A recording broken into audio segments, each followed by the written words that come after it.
the dates on the back, it's like a real route, like for a tour. If you look at it, if you look at everything, it all makes sense. Yeah. So yeah, I just like, I was bored one night. I was like, okay, let's try to make something cool. And yeah, I thought it was awesome. Like I wear it, like me randomly, and like people will look at it and ask me like, hey, is that you on your shirt? And I'm like, yeah, it is. Like, don't worry about it. It's just like, it's like a weird story.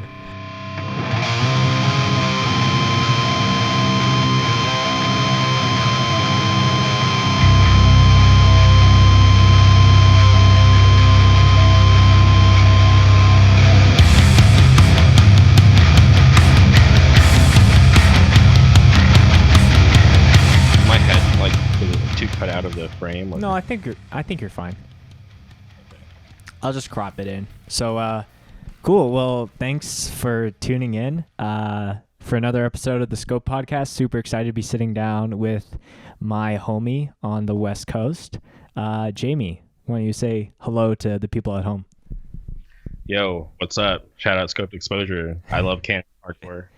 Yeah. So Jamie and I have bloomed a beautiful friendship over the last probably year or so, mainly through content creation for bands. Jamie's the host of his own podcast, and maybe you can kind of give me a little bit of an intro of when you started that and kind of your why behind you wanting to create that medium. So we got to go way back to, like, if I remember correctly, it's December 2017. I was working 2 jobs. I literally had no free time. So when I would get home from work, I would try my best to stream on Twitch, because I used to stream on Twitch and wanted to become partnered and all that. And I got to the affiliate level, which was cool. People can sub to the channel. And then I just got like real lazy. I was like, oh, cool. Like I reached this milestone, and I was like, I'll get to the other one eventually. And I just never did. I just kind of got over it. And one day I just kind of realized, I'm like, hey, I have equipment to do podcasts. Like, I should try it out, because that's a big part of my day, is I like obsess over all these different podcasts, the Joe Rogan Experience, Errol Hawani's MMA Out, Fighter and the Kid. And I was like, why don't I try it? It's fun. Like, listening to podcasts is fun. I love talking, so I can talk forever about like the things that I'm into. So I just decided to try it. I literally had no direction, did not know what I was doing. I just had to like Google and YouTube all the like stuff on like, what program should I use to record my audio, and I just literally was like figuring it out as I went along. Right. So the first episode is not even on my actual podcast feed. Like, not a lot of people know this, but like you have to go to SoundCloud to go listen to the first episode, which is horrible. So don't even don't do it. Oh yeah, it's pretty bad. So like literally like the first 20 episodes is literally me just like telling random stories about like my day, and just not interesting. Just totally like people used to listen to it, like my coworkers used to listen to it as a joke. Like they would listen to it like on the way to work, since like it used to be like way shorter. Right. And when we get to work, like they would all make fun of me or whatever. And then I kind of sparked the idea. I was like, hey, like Errol Hawani, like the #1 MMA journalist, he phones in people, he Skypes in people. I figured, since I don't have a space to facilitate like bringing people in like Joe Rogan, I was like, why can't I go that route? So like the wheels started turning, and I went to Sound and Fury. It was 2018 at that point, and I had the idea of like, like I should like proposition somebody to come onto the podcast.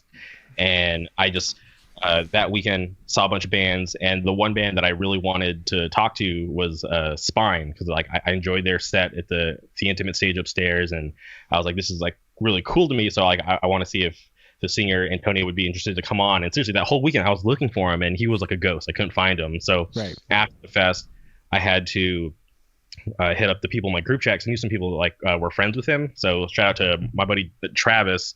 He put us in contact. And I told myself, I was like, all right, if this podcast with Antonio goes well, then I can continue this thing and maybe see where it goes. But if it turns horrible, or if he's not into it, like we'll just like scrap it, like not a big deal. But it turns out he was into it, got a lot of good feedback, and it kind of like, put me on to like hitting up more people, and this whole thing just kind of snowballed into what it is today. Yeah. And, we're kind of in an interesting time, and I definitely don't want to, only, with all this like isolation stuff and everything that's going on, I don't want to rely too much on this topic, but I think it is important to kind of recognize it. And like, as far as like the, the outbreak and how we're kind of keeping things rolling with the, the podcast, like normally I would love to be doing this interview in person. And that's something that we've talked about it on your podcast. But since everything is canceled and it's kind of like a no man's land, when I was like, okay, I'm going to make an exception for this time, you were one of the first people that I thought about hitting up, because not only do I feel indebted in a way, because I got to come on your podcast twice now, but, the amount that you're doing for the, the DIY or the hardcore scene is very apparent. So, and so I appreciate you giving me full context about how the podcast started overall, but how about we go even further back and just talk about how you got into hardcore music and like how that love of the genre kind of developed. So we're going back to like my freshman year of high school. I was seriously so say like not really lost in life, but I was just in such a weird position because middle school was horrible. Like I got bullied for the things that I enjoyed. Which is so funny because the things that I got bullied for back then are so cool today. Like I used to get made fun for having a PS2. I used to get made fun of because I watched anime. People would call me like a loser and a nerd. But I was like, dude, if I'm a loser and a nerd because of the things that I enjoy, fine, call me that. I'm not going to feel bad about the things that I actually enjoy. If you guys aren't into it, that's cool. Right. Like we don't have to hang out. So I was like, this sucks. Like I had no friends, and especially I like moved schools. I like moved schools twice when I was in middle school, so that was kind of rough. But having to start over with friends, essentially. Well, so I literally went from like my middle school in La Quinta and then had to go across town to Palm Desert, and then I went back to La Quinta. So it was like this weird like jerk thing, because when I got pulled out to go to Palm Desert, I had no notice. It just kind of was like, hey, you're leaving. And I didn't get a chance to say bye to my friends or anything. And back then there was no cell phones, no social media. So like once I was gone, I was just like off the face of the earth. Yeah. So like when I got, kind of dropped back in, it was just kind of hard to find where I fit in, because all my friends kind of like, made new friends. And I was just kind of like this kid who was just kind of like back at this place that he got taken out of. So at that point, going into high school, since I had transferred schools and stuff, I literally had no friends going in. I was hanging out with my cousin, who is a year older than me. So he was already, we're at the same high school. He was a sophomore, I was a freshman. And I'll never forget this. It was towards the end of lunch. We used to hang out at this like spot called the Cave. It was like where they would house soda machines, and they had like, probably, if I remember off the top of my head, maybe like 6 of them like spread across campus, like in a row. Sure. And my cousin and his friends would hang out in one of those, and it was towards the end of lunch. I'll never forget this. I was standing there with my cousin and one of his friends. I can't remember his name, and I was just like, trying to be cool, like just some young kid, and my cousin grabbed my hand and he threw it, and it hit this girl's butt. It was this girl, and it was this girl in his grade called, her name was Jessica Flores. She turned around and thought it was me. Well, technically it was me, but I didn't do it intentionally. My cousin, threw my hand. So she turned around and like literally like bitched me out in front of like everybody, and it was just so embarrassing. And I was like, I can't do this. I was like, I can't come back here.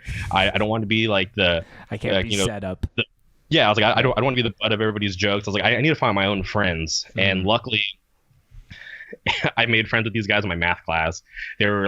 They look like I would be friends with them just because they wore like Dragon Ball Z t-shirts and stuff. Right. And luckily they were cool. And I was able to kind of start to find myself that way. It was like, finally I have my own friends. Like I don't have to like feed off my cousin's friends. And then my sister, and this is like, this whole thing is like, I'm kind of going off on these weird tangents, but at that point, freshman year, I was still listening to like Nelly, like stuff on MTV, BET, because I didn't really know any better. And like we had a computer at home, but I wasn't like super savvy at the internet yet. And my sister, she was the one who put me on. She was like, hey, like you should check out these bands. I think you would be into them. So some of the earlier bands she showed me were bands like Terror. She showed me Everybody Gets Hurt, Come Incorrect, just like New York hardcore. And at that point I was hooked. Like she showed me that stuff, and then I was like, okay, this is cool, because I had a MySpace and I was able to seek stuff out that way. So she just kind of like, was like, here, she threw me those couple of bands. And at that point, I was just obsessed. Off to the races. Yeah. Yeah. Off to the races.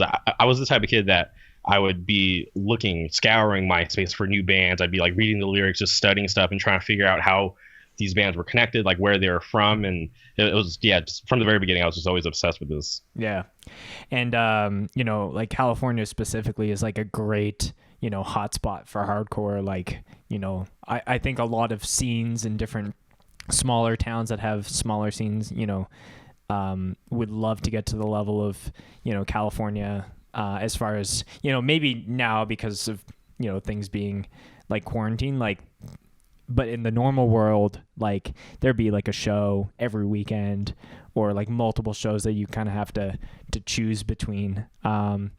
So what was the initial like first show experience for you, or was it like a series of first shows? Well, I used to attend local shows. So when I was a freshman in high school, the seniors, and I don't even know how they figured it out, but the seniors got wind that I was into the same kind of music that they were. Mm-hmm. So there was this local band called ATZ, Amount to Zero. And there was this guy, his name was, I can't remember his last name. His name was Josh. His first name was Josh, and I can't remember his last name.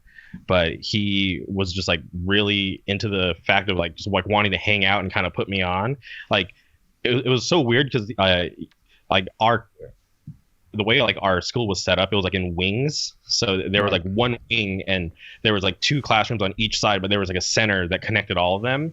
So it was in my biology class, that senior dude, Josh, his class was like on the other side of our wing. So he would just go through the back, through the teacher's area and come into my classroom and talk to me. And I remember, the kids in my class just being really shocked. Like, why is this senior talking to this like, freshman? Like who is he? Yeah. And so meeting him, and all of his friends, shout out like Cody Cowan and everybody else, like they kind of like introduced me to like what they're doing. Like my buddy Steve Otero, who's like been in legendary bands, shout out Lest I Perish, Call, and just going to local shows with them and seeing their bands, and they were more like kind of like metalcore. And then through them, I met other people who were like in other hardcore bands like Marshmallow Forest Fire. And that was my buddy Steve Kibble. I talk about Steve Kibble all the time. He was in that band.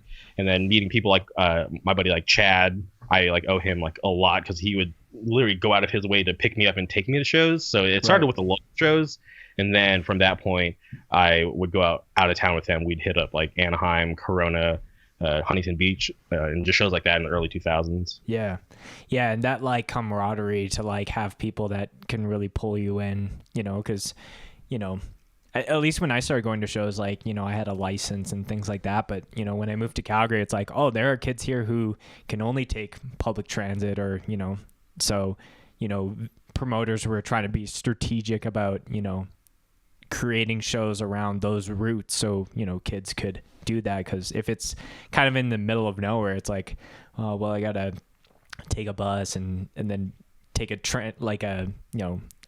connect to another bus or whatever it is. So, yeah, I think if you can actually like be the bridge to connect people to shows, whether it's like they've never been to one or it's just like bringing, I think that's super important.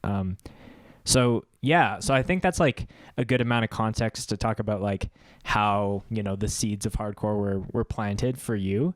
And I want to kind of jump back to the podcast, because you've been doing that for like a hot minute.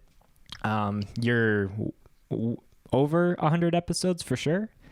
Yeah, right now with the ones we have recorded, because I have some that aren't released yet that I literally like yesterday. So right now we're sitting at exactly like 130 episodes. Yeah, and I think we originally started chatting right after you did the Stepping Stone one, because they shared that, and I checked that out because that band's pretty important to me and the channel overall. But that was like we've talked about this before. It was like episode like 30 something. So it was way earlier on, but you've stayed consistent. And maybe we can just talk about like podcasting overall, because I think a lot of things, especially with this whole, people having a lot of like extra time and, maybe trying to think about other creative endeavors and, I'm sure you can attest, like, you'd be a wealthier man if you had a dime for every time someone's been like, yeah, I've wanted to start a podcast too, if, they're talking to you. So first thing I want to say is there's like enough podcasts to go around. So I feel like if you want to start a podcast, you should do it. Like, but some people get stuck in this like famine mentality where like, oh, there's not going to be enough people, or if that person starts a podcast, they're going to take away from my listeners. It's like, dude, no, trust me. There's so many podcasts to go around. Like if you start one, it's fine. Just as long as you're actually into it and doing it because you love it, like you should be fine. Right. So for anybody who's on the fence about starting one, I just say do it, because who knows where it could take you. And for me, and sorry to cut you off, but I think it's also like, why do you want to do it? Do you want to do it to like provide some like meaningful conversation, or is it like, I just want to have a little bit more clout and, talk to more famous people? Because I'm sure you can attest to like, we're pretty early stages for, I think this would be like episode 18, but, I'm sure that you feel like the more that you've done it, the more credibility that grows over time. So when you hit up certain guests, it's like, oh yeah, like, Jamie has a plethora of other guests, versus like if you're hitting up, Scott Vogel on, episode 5 or whatever. If I'm being honest, I have to say, I'm not sure if the amount of guests I've had on, like, make people want to come on like easier, if that makes sense. I feel like it's literally about who you know, because there's times where I've kind of strayed away from that, because I'm in this group chat that I've been in for a long time. Shout out everybody in the group chat. And, there's people who are connected, and I never wanted to use them to get to people that I wanted to have on. Because for me, I just wanted the people to come on organically. I'm like, okay, if I approach you, like, I don't want to come at you as like the guy with popularity, or the guy with like the podcast. It's like, no, like I want you to just look at me as like just another hardcore kid. Just like, I'm approaching you because I'm interested. I'm a fan. Like, I want to have you on. I want to pick your brain.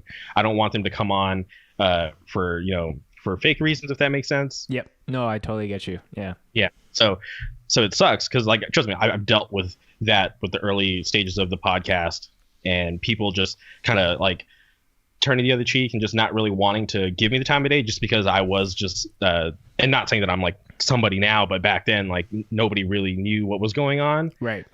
But shout out to the people who were willing to give me the chance and actually help turn those pages and kind of turn people's heads. Like, holy shit, like, so and so went on that guy's podcast. Like, all right, cool. Like, maybe we'll tune in and check it out.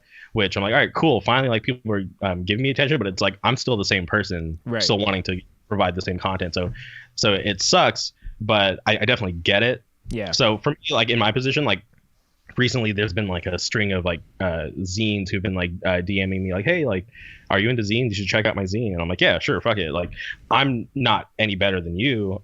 Like, you want me to check out your zine? You tell me you listen to my podcast. Like, dude, I'll support you, because I want this thing in hardcore to continue. If these are like these younger kids who are like, hey, like this guy Armed Mind zine out of Philly, he hit me up and like we were talking, and he's like, yeah, like if you're interested in zines, like you should check mine out. And I was like, dude, like I'll check it out, because like I want these young kids to keep creating, not just zines. I want them to do bands, book shows, just something, just anything, as long as it's like a good effort and it's something positive. Right.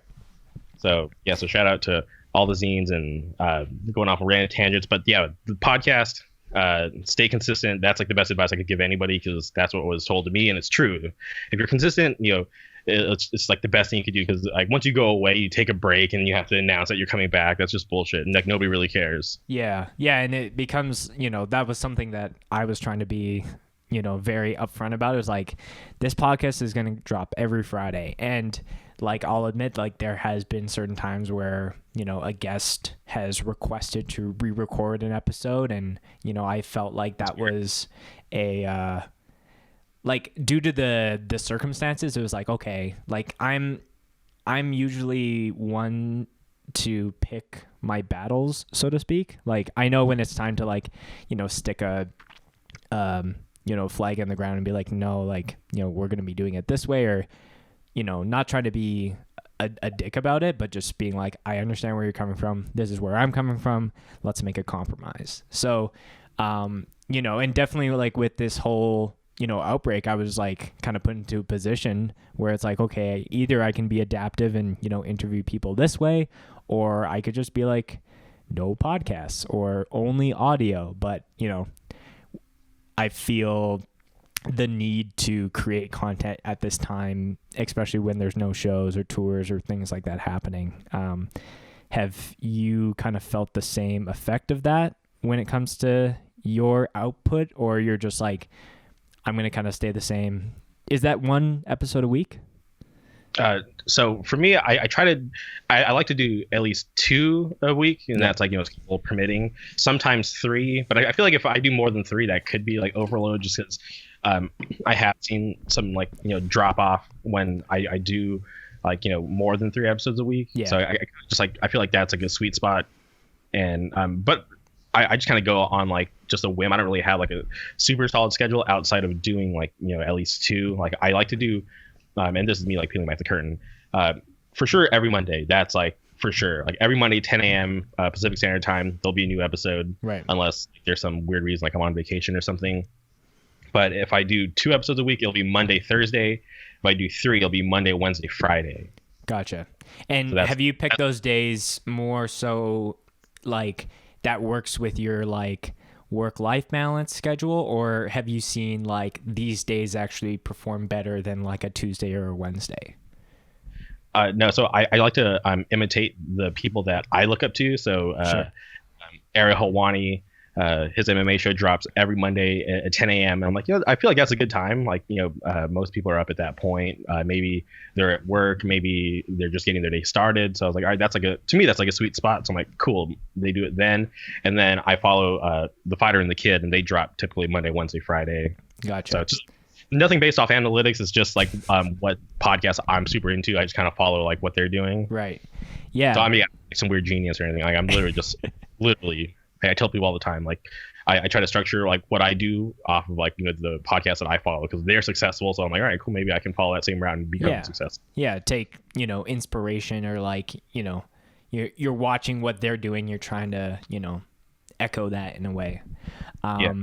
So kind of going back to the whole like guest search, because I think something that I've kind of solidified my opinion on with Scoped is like, we film, if a band says, hey, can you come film our set? This is the show. I'm not going to just go just to film that band. I'm like, I don't know any of these other bands. Like, it doesn't matter. I'm just going to film it. And if it's something super weird, it's super weird. And if it's something super sick, I'm glad I had my camera rolling.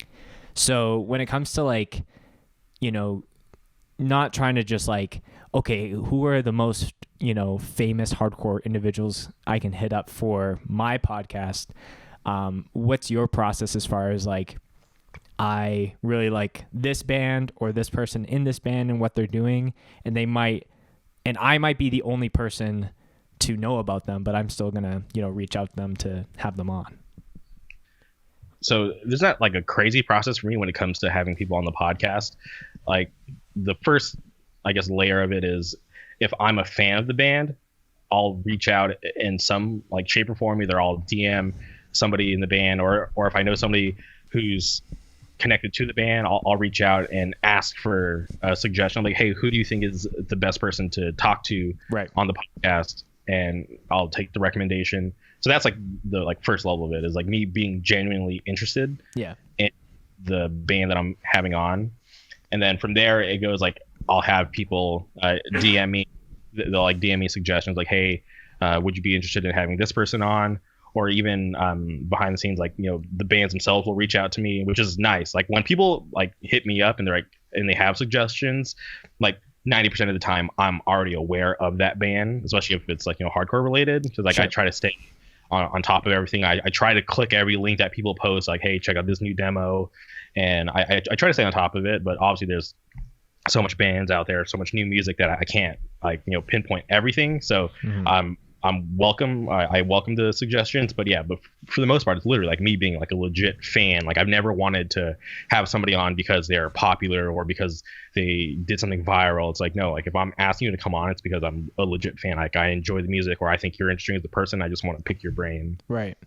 Yeah. And, yeah, I think that's super key. Like as far as, I'm kind of doing a similar thing where, following, band accounts, but also like members of those accounts. And it's like, maybe it's not like the band, for me, it's not like the band's music needs to like make or break. Like it's gotta be in my regular rotation. But if the member of a band is like super good at like vegan cooking, or if they're like super into doing crafts, like those are different things that I can like, okay, we're going to talk about the band, but we can also talk about this other thing. Just to kind of like showcase like that people in hardcore come from a lot of different walks of life and have a lot of different interests outside of just like breakdowns and pitting. What has been maybe the most surprising guest that you've had on where you thought, the conversation would be, status quo, but it ended up being a lot better as far as, richness? I feel like there's like so many people who've come on that like, I don't know if I have like a status quo. Like for me, I find myself just being nervous before every episode, hoping that it goes over well because in my mind, I'm in like the mindset, like shit, there's like a ton of people who are going to listen to this. Right. And I just hope it's interesting enough that people continue to tune in. So I've kind of I like to have people break down the origin of the band, and then just things will spawn out of that conversation. Cause I literally never have any notes. Like I don't have things typed out. I don't have any questions written down. It's just, for me, I feel like it flows better if it's just an actual, just real conversation instead of me like, I'm on my other monitor over here, like having like, questions typed out. Cause like, that's just easy to kind of like see like, okay, he's like reading from like a prompt or whatever, but like I feel like it's just like a natural conversation that just goes over well. Like I feel it's way more interesting than things that are already like pre-structured, because I've had that before, people like wanting me to have like questions provided to them, like, hey, like here's the questions like before the podcast, and I'm just like, yo, that's so weird, like that's not what I do, like sorry. And I've actually had like I've lost like opportunities because of that, but it's like, dude, like I get it, but like that's not what I do. Like I'm sorry. Like I can't I come on here and pretend that I didn't hand you these questions. Yeah. And that's that is interesting in a way. Like, I've worked at jobs where I've asked, people to deliver to a camera. Not in a sense of like we have a script that we're working off of. It's like, I just want you to talk about X. And, I know that which, X is and like your subject matter, so just like talk to me like we're just at a coffee shop and just shooting the shit. And the especially like we're doing audio and video, but you're just doing audio, so there's a little bit of like less pressure in the sense of like, yes, it's being recorded, but it's not like we're seeing your facial reactions when things are coming up. But yeah, that is interesting where people are like, no, I want to have like a predetermined thing to say or know the questions that you're going to ask. Yeah, but and there's been some people who were like, hey, like I'm not the most talkative person. Can you just give me like a rundown of what you have in mind that you want to talk about? I've done that before, but not like ask questions.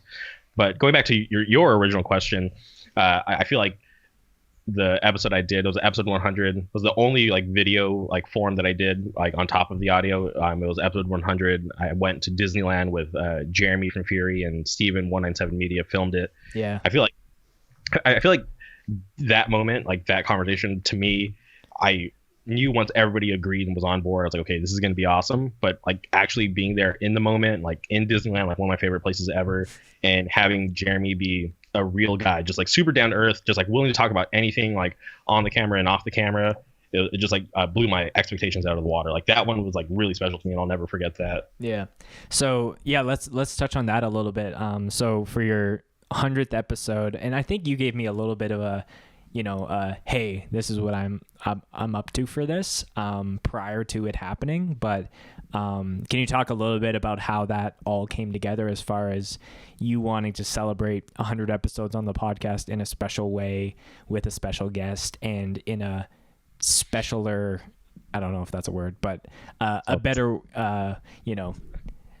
something that was extra on top of the audio side?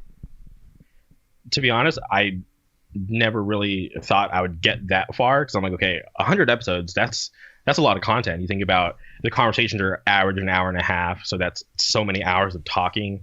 And the fact that I was willing to, or I was able to convince people to come on so many times, like in a row. Right. And like the idea didn't spawn until it was like probably around episode 80, right? And this is me like going like way back. So for my 30th birthday, I actually used to like have some roommates, and my roommate Sam, shout out Sam, she was like an event planner, and she was like, hey, like, can I plan your 30th birthday, because that's kind of a big deal? And I'm like, sure. I was like, let's like talk about it, we can figure it out. And she's like, all right, like what's like the one thing you want? And like I joked around, I was like, okay, I was like, the one thing that I want is I want Fury to play my birthday party. So she's like okay, cool, like let's try to make that happen.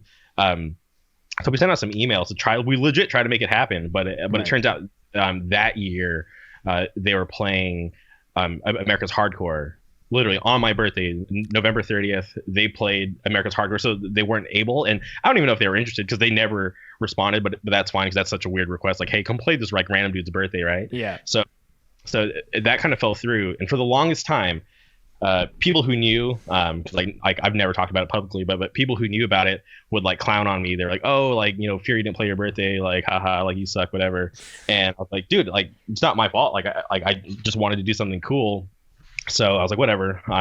Fury's still like that special band to me. I love that band so much. So around episode 80, I was like, all right, like I want to have somebody from Fury on. And I was like, Jeremy would probably be like my first choice, just because I think he's so interesting. I love the lyrics, love the band. So I was like, all right, maybe I can convince him to come to Disneyland and do this podcast. So I started, like putting it out there. I talked to Steven from 197 Media, and he was really interested in the idea of doing it. So that made me really surprised, because at that point, Steve and I, we didn't really have a relationship. We just kind of, like, I knew him as 197. I don't even think he knew who I was until I introduced myself. So right.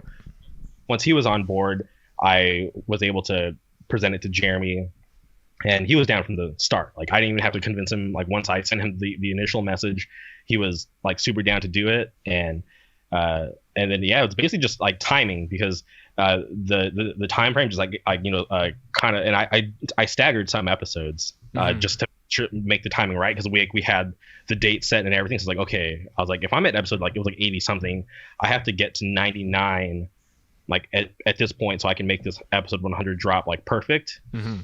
And so did you have to like hustle a little bit more and just like get out more episodes at that point? No, I had to hit pause, because like I still had people like hitting me up. So you were already like, I have enough to get me there for that timeline, but might have to dial things back a little bit. Yeah, and what's funny is, if people actually realize, and like nobody's ever said it to me publicly, or even asked me about it, but if you look at the numbering of all the episodes leading up to 100, there's an episode 98 that's not there, because like I had it like locked in, we were supposed to do it, but the person who was supposed to come on last minute didn't realize they double booked. No. Yeah, so they chose to do something else, and I was like scrambling. I'm like, shit, 98 isn't gonna happen. I was like, I can't. Or like I could have scrambled together and put some like bullshit episode together, but I didn't want to do that. So I was like, right. You know what? We'll just kind of just tuck that one away. We'll ignore the fact that 98 like just didn't happen, and we'll do 99 straight onto 100, and that's kind of like how it played out. It was like a little bit stressful, because literally like everything was perfect, everything was going as planned. Right. But the last minute, 98 had to cancel, and I was just like super bummed, because it would have been a sick episode. Like at the time, just like what was going on at that point in hardcore, and like the person who was supposed to come on, like it would have been a really cool episode, but we had to move on, and so literally there's no episode 98. But if you count 1 to 100, there are 100 episodes, because I did an episode with Malachi, and I broke it down to 2. It was like a 0.5 episode. So gotcha. So, no one can super knock on you on like, oh, you can't call it 100, but yeah. Exactly. Yeah. Who's so I had mentioned earlier that you've done a couple I found out about you initially with your Stepping Stone episode. And then, I think we did one like shortly after that, because I like really vibed with what you did, and we've kept in contact ever since. And just to kind of showcase your work a little bit more to our listeners, who are some of like the other maybe like Canadian people that you've interviewed, whether you found that through Scoped or something else? Well, huge shout out to Scoped Exposure first. I love. Oh, come on. Well, no, I have to just give you your props. Like, I appreciate what you do. You guys work hard, and I appreciate what you guys do out there. But for me, obviously, I'm a huge mutual. Thank you. I appreciate that. But for me, huge fan. Like, shout out Stepping Stone. Obviously, that's why like I had them on, and that came together like really crazy. I'll just tell a quick story. It was through my Jeff Yuma. It was in his comments. He posted a picture with somebody from Stepping Stone. I can't remember off the top of my head, and I commented on the photo like, "Yo, would love to have somebody from that band on the podcast." And I just got a response like, "Hey, like we'd love to do it," and that's how it came together. Okay. Yeah, super random. But when it comes to Canadian hardcore, like right now, like I still love False Body. I like push and try to talk about them as much as I can. So shout out to False Body. Yeah. Trench just put out that new song like a week or two ago. Yeah, Living in Salt. Yeah, which is awesome. And then I've been trying to talk to people about Prowl. Like I don't know where they're at. Yeah, I think from what I've heard, the band isn't broken up. They're just kind of like on pause in a way. Because I remember, I was talking with one of the dudes from Cold Shoulder, and they're just like, yep, they're just being kind of selective about what they played. Because I think it wasn't last year.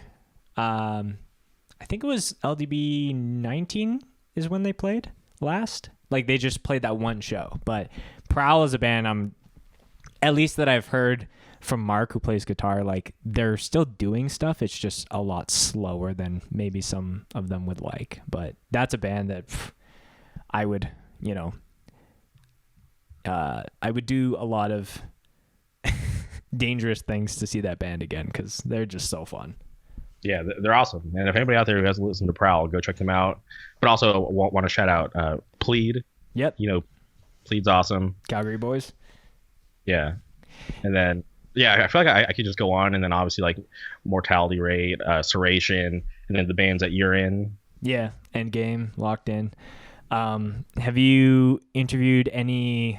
I can't remember if you've interviewed any bands more on like the eastern side of Canada. Like, we mentioned Prowl, but I haven't. Because like honestly, the only bands I've talked to from Canada are Stepping Stone, Trench, False Body. Right. Yeah, and like I've reached out to. I think those were the only bands I reached out to because I think I tried finding a Prowl contact, couldn't do that. I know there's a Mortality Rate one in the talks. So that one will happen eventually. I just like I have some mutual friends who asked me like about it. They're like, hey, like have you ever thought of doing this? So yeah, so it's like it's all preliminary stuff, but like more rate will happen. I love Serration, Prowl. We got to do False Body again. Yeah, so everybody shout out Trench. Yeah, so I just love Canadian hardcore. I'd love to talk to all you guys out there. Yeah, and I only wanted to kind of highlight that in a way for people who maybe keep up with us and maybe not know your podcast as well, to like, hey, here are bands that we've put out sets for that you might actually like their stuff, and Jamie's already done podcasts for. And hopefully the secondary piece of that would be, if bands who keep up with us and they're like, yeah, we would love to be on a podcast, like could reach out, because again, like especially with hardcore kind of being online right now, it's going to be a lot of podcasts, I feel, from people like me and you. I know that for me personally, one of the so this is something I want to share. So I saw Sunny shared a band who was playing at like a record store. I'm blanking on the name, but like a few weeks after you were like, hey, got a new podcast, and you had said because Sonny had posted that video, you know, you listened to the band, you're like, hey, this band's cool, and then you reached out to them, and then you did an episode. That was prevention, right? So maybe like, because you know, like I'm always trying to be, you know, an advocate for like trying to be a platform for bands like of any size. So what is maybe one podcast that you did that you got the most amount of like feedback as far as like, Jamie, like, thank you for putting me onto this band, because I had no idea who they were before, you know, you did a podcast with them? If I'm gonna be honest, not a lot. Like, I can't think of an episode where people reached out and were like, yo, thanks for telling me about this band. But I have gotten in the past of people saying, hey, thanks for putting me onto multiple bands, like, well, not one like in particular. So like I've had people reach out like, hey, I was into that band that you had on, like, thank you for doing this, like, this is like, you know, a source of like me like finding new bands. So yeah, I guess it worked in that way, because literally, like, and I've said this before, like the people that I have on bands that I talk to, it's because I'm genuinely interested, I'm a fan, like the music. So for me, I'm just like, okay, like, this is just my taste, so I just want to share it with people. This is like what I'm into, this is what I like right now. So if you guys have the time, or if you're looking for new bands, maybe this is a way for them to do that. Right. Yeah. And well, and if I don't know if I actually messaged you about it, but like, you know, a thing, at least for me, was like, you did that episode with like Gadget, and I was like, oh, like, I think when I saw, like, I'm always interested on how people are getting put onto bands. Like, what is it the photo? Is it the band name? Is it a combination of multiple things? But Gadget for me, like, really stuck out as an interesting band name. So I listened to that episode. I'm like, oh yeah, like, this seems really cool. Like, Minneapolis is like a smaller scene, so I'm always a fan of like more underdog kind of bands. And then, you know, ultimately, we went down to Snow and Flurry and filmed their set, and ever since then I've just loved everybody in that band and that band's sound overall. So yeah, shout out Gadget. And like, I was put onto them just because I did a podcast with Tyler from Inclination, and he was talking about bands that he was looking forward to seeing, and he threw out the name Gadget. Right. I wasn't familiar, so I just went and looked it up, and I listened to Gadget, like Gadget, and then I'm pretty sure I reached out to Trenton, the singer, and I was like, yo, like, I fuck with your band, found out about you guys through Tyler, did this podcast with him, so like, you know, keep doing what you guys are doing, it's awesome. And from then, literally, I became friends, came on the podcast with everybody else in the band, and then like I've hung out with Trenton multiple times since then. So yeah. You went down to Florida with him.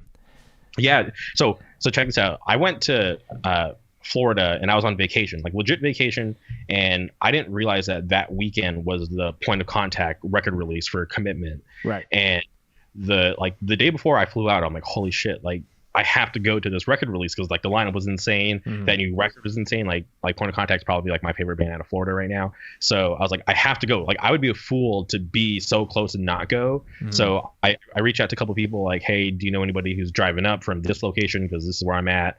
And didn't really get any leads. And then I was seriously about to like rent a car and just drive up. But then I talked to Trenton. He was like, hey, like, I'm driving through, like, I can pick you up. So I was like, awesome, cool, thank you. Like, this means like so much to me. So he was nice enough to swing by, and it was literally, I think it was like out of his way to pick me up and then head down to Tampa. And it was like, yeah, it was a crazy night. And I seriously thank him so much for doing that, because like that was like my first taste of Florida hardcore, like, live. And it was just like, it blew my expectations out of the water. So I was seriously so stoked to have been able to be there and be a part of that record release show. Yeah. And yeah, just like jumping back to like how word of mouth and just like saying good things about bands that you enjoy, either online or to people in conversations, like that goes such a long way. Because who knows if Tyler from Inclination just didn't mention Gadget, and then you guys wouldn't have done a podcast, and then, you know, you going and having that connection at that show while you were in Florida, like, could have never happened. So that's crazy to think about. Yeah. Could have been just stuck at Disney World being sad that I missed that record release show. Yeah. And I feel like this podcast would be incomplete if we didn't touch on like Disney as a whole, because if anyone that knows you, like, you love Disney, you ride for Disney parks. So maybe you can like give a little bit of context on like how that came to be. Obviously, like living in California is like, you know, that's something that's just in your backyard, so to speak. But yeah, just like tell me about how that came to be in your life and how and why, because I think it's really cool how you've incorporated that into your branding in some cases with the podcast as well. Well, I feel like a normal kid who grew up and was exposed to it as a child, you know, growing up like through the 90s and experiencing like movies like Aladdin, Lion King, going to the theaters and watching them. So just that was like my first exposure as a kid, just like watching all the classics growing up. And then there was like a period where I just kind of like fell away from it because like I just didn't really pay attention because I was just trying to like do like other things in my life. And it wasn't until literally like 2010 I was just about to move to Orange County, and my friends at the time, they were like, yo, you got to get a Disney pass. This is like a thing out here. Like we all have passes. We all go for fun. Like it's really cool. So I'm like, all right, like let's go. Cause like I would go to Disneyland like at least once a year with my family. We do like an annual trip, and I'd go here and there with friends. So like I was familiar with it, but it wasn't like the norm yet. So I got my pass and I was like hooked, and I was like crazy. I was like, this is what we're going to be doing like normally. Cause like me growing up in Palm Springs, we would go to Super Walmart for fun. We would go we literally go to the park. The Super Center. Yeah. Yeah, there's like literally that's what we did for fun, like when we weren't like, you know, going to shows or just hanging out at somebody's house. Right. So moving to Orange County and be like, okay, we're going to Disneyland for fun and not the Super Walmart. My mind was like seriously blown. So I'm like, all right, cool. Like I'm gonna embrace this because like I already like Disney. Disney's like, you know, been with me my whole life, but the fact that like we're here and we're gonna experience it on like a crazy like level, I'm like, I'm down. Like let's do it. So like I went like all in, got a pass, and I went in. And people always ask like how can you go to Disneyland so like often? Doesn't it get boring? But I'm just like I was like it can if you're just looking at the normal stuff that never changes, just like, you know, the rides that are always there. But if you dig a little deeper, there's always something new going on in Disneyland. There's always different events. There's always new foods to look at. There's seriously always something new. So it doesn't just stay the same. Like there's always something new. There's different, and seriously, like me and my buddy Garrett, shout out Garrett, we go all the time, and there's always different like things that we like partake in, like Dapper Day. We have our own event, which is like all the Dapper Day? So Dapper Day is like a throwback. It happens like twice a year. It happens like once in the fall and once in the spring, and it's like a throwback to like the early days of Disney, in like the 1950s, where people like we all dress up as like Dapper. So like all of our like, you know, I see. From like that time period, no flappers. If you're going to Dapper Day as a flapper, just stay home. We hate you. But but it happens twice a year, and it's awesome because it's literally like a like we like teleported back in time, because like when we're like, you know, walking through Fantasyland and literally the whole land is filled up with people dressed like we're from the 1950s. It's just like a cool experience. It's something that we like to do. So if you ever see any weird pictures of me on my Instagram, like me in a suit with like a cape or anything, that's literally from Dapper Day. That's so sick. Yeah, and you've told me like, you know, you've gone when you went to Florida, like you went to the it's Disney World there, right? I always get confused. Yeah. So you went to Disney World, but you were meeting up with other people, largely people that you met through hardcore, which I thought was really interesting. Yeah, so it literally started out with me linking up with my buddy Steve Huey, who's from Long Island. I'm not sure if he lives there anymore. I think he moved. But so shout out to Steve Huey from Long Island. And I'm not like the most like social person. So Steve's like an extrovert. He likes, you know, like being like extra. He has like a ton of friends. So we were in Disney World, and he's like, hey, I have some friends who are here. Like, is it cool if we meet up with them? And I'm like, sure. Like, as long as they're cool, like I'm cool. Like, I don't want to meet any like weirdos. Yeah. So we met up with his friends. Shout out Lynn, Garvey, Dave, Caitlin. And we like linked up with them, and they were like seriously the nicest people. Like I couldn't believe that they were so nice and welcoming to me. And I'll never forget Lynn. She's from Boston. She told me, she was like, hey, like I appreciate you being like a nice, like, you know, chill guy. Like we have like this group where we do like an annual Halloween trip, and we definitely go a couple times throughout the year, like you're more than welcome to like join us. And that just blew my mind because for the longest time I've been trying to convince my friends to go to Disney World with me, and I get that it's like a big deal to fly across the country, take time off of work, Right. and away from your loved ones. So the fact that I didn't have to do that anymore, that I could just go and my friends were already there waiting for me, like it's just like a whole like new thing for me, and I love it. We've been doing this for like, I think this is going to be our third year. Like we actually had a trip planned like next week, but because of this whole Corona thing, like the park's still closed. It actually got canceled.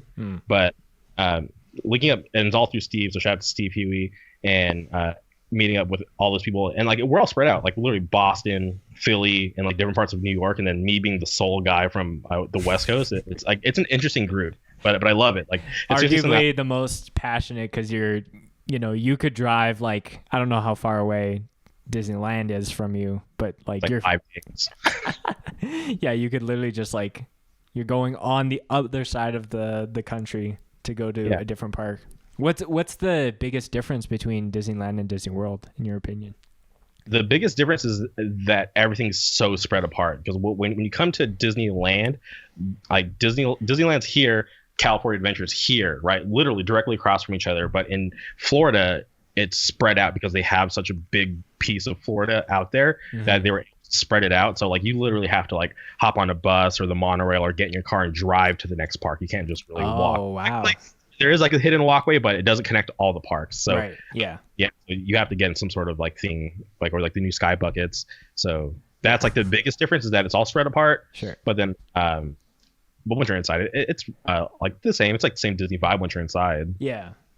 Do you have any like crazy stories as far as like, like, because it's always like the funny thing with like lots of families are going there for their like vacations and their kids are going crazy or whatever. Like, have you seen anything that's like, whoa, like kind of cringeworthy?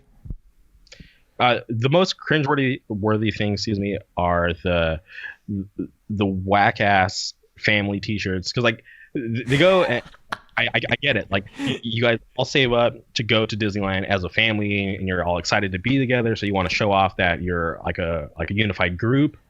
But or it's you're just like tit make sure you don't lose your kids in the mix of that too. But it's like I see these shirts and I'm just like, okay, can you put a little more effort into it? And it just bums me out because it's not that hard to make a T-shirt. Yeah. And especially one so simple, like the ones that I'm seeing, like, oh, X family trip 2020, whatever.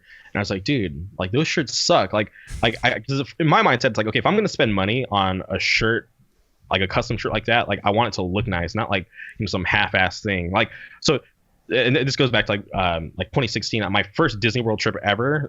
I went because it was my friend Emily's 21st birthday. She hit me up, her and Chad. They were like, yo, we want you to come with us. It's going to be like a fun experience. So I was like, all right, cool. How about I design an awesome family T-shirt, because I don't want us to be in a crappy one. So like, all right, cool. Like take the reins, do it. So we literally I designed the shirt. We took a photo in it was in Frontierland, and then I put it on a shirt. I put tour dates on the back, and it's like super awesome. So like I still have a shirt. It was like hardcore inspired. Yeah. It was like a live shot tee, and I made like way too many. I have some in my closet, and it was really fun because it was cool to see us all in those shirts, and people like look at it like, oh, that's like a Disney family shirt, but it's not like some whack ass one. Yeah. That has like glitter or just dumb stuff. Yeah. So yeah, it was cool. I'll have to show you one, but yeah, like literally outside of like the people who went on the trip, like I've mailed out one, and that was to my buddy Jeff from Arizona, because it had like one of his venues on the back. Because like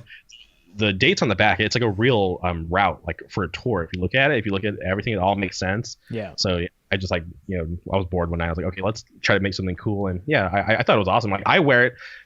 Like randomly, and like people will look at it and ask me like, hey, is that you on your shirt? And I'm like, yeah, it is. Like, don't worry about it. It's just like, it's like a weird story. So yeah, no, that's super cool. Like, and that camaraderie again, like, definitely crosses over from hardcore to like a bunch of other interests. So that is, I totally forgot the last time. It's been like many years since I've been to any Disney parks, and I'm having flashbacks now of all like the like fluorescent pink, like, and with like yellow and gross stuff on top of that. It's like this family, and it's like, ugh. I'm really happy that I didn't have to endure that when I was going there super young with my family. Well, next time you come out, you gotta definitely hit me up.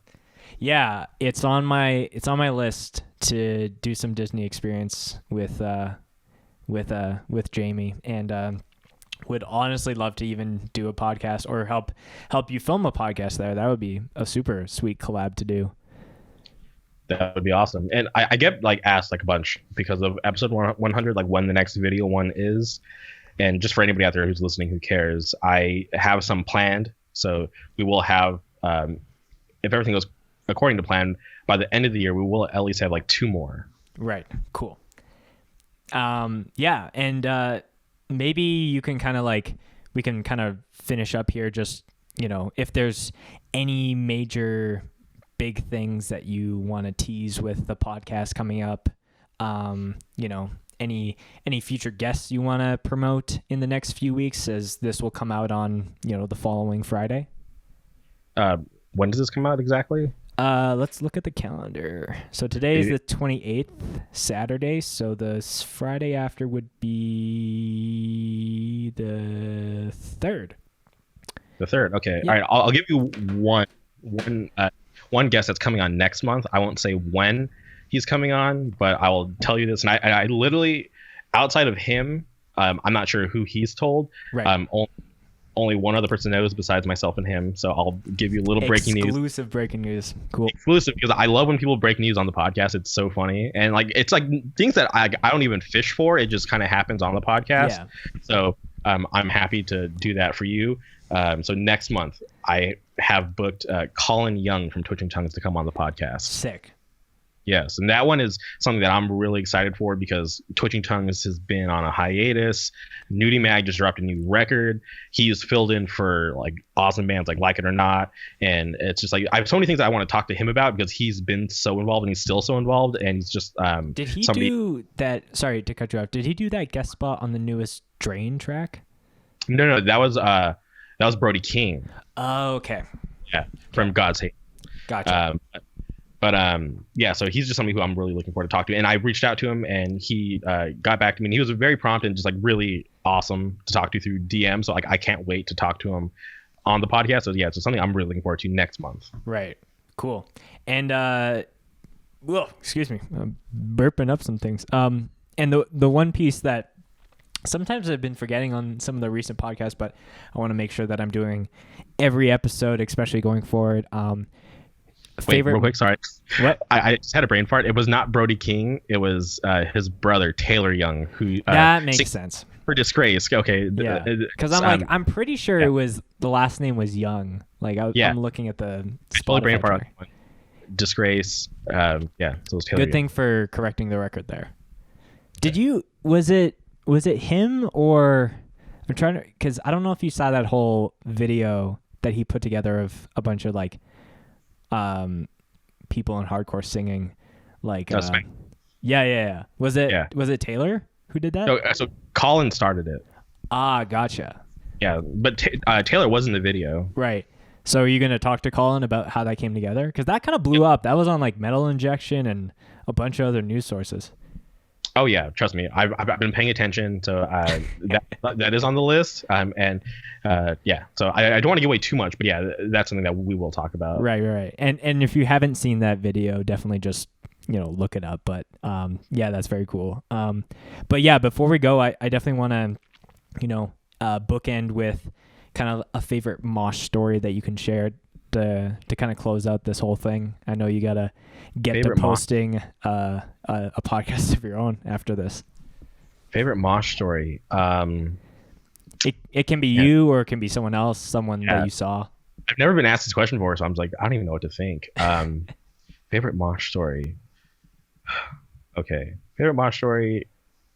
Probably the one thing that I'll say is like I don't really do it too often these days because I don't even know why I don't do it anymore. I just feel like lazy. But I'll never forget. There was this one time. I want to say it was Sound and Fury 2010 or maybe 2011. I can't remember off the top of my head. It was just so long ago. But I'll never forget. TUI was playing, and I was up front. I was just like, singing along, mind my own business. And I had planned not to mosh. I was just like, I'm just going to enjoy the set. I'm going to mind my own business up here.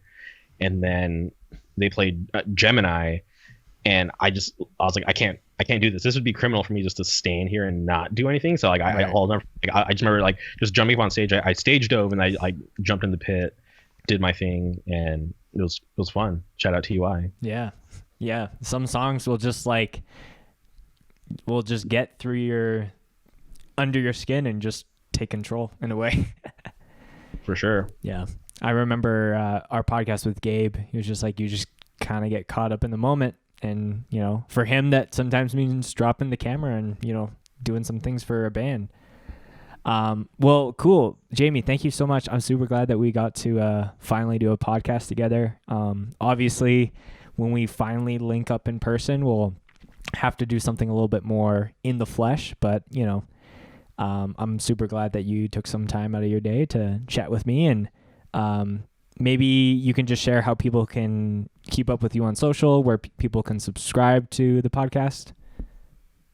If you want to follow me on social media, I have a Twitter and an Instagram. They're both at xjamiex. It's XJAMIEX. And if you want to follow the podcast, you can subscribe on Google Podcasts, on Apple Podcasts, or you can just go to my website, jamieorque.com/podcast, and listen to it there.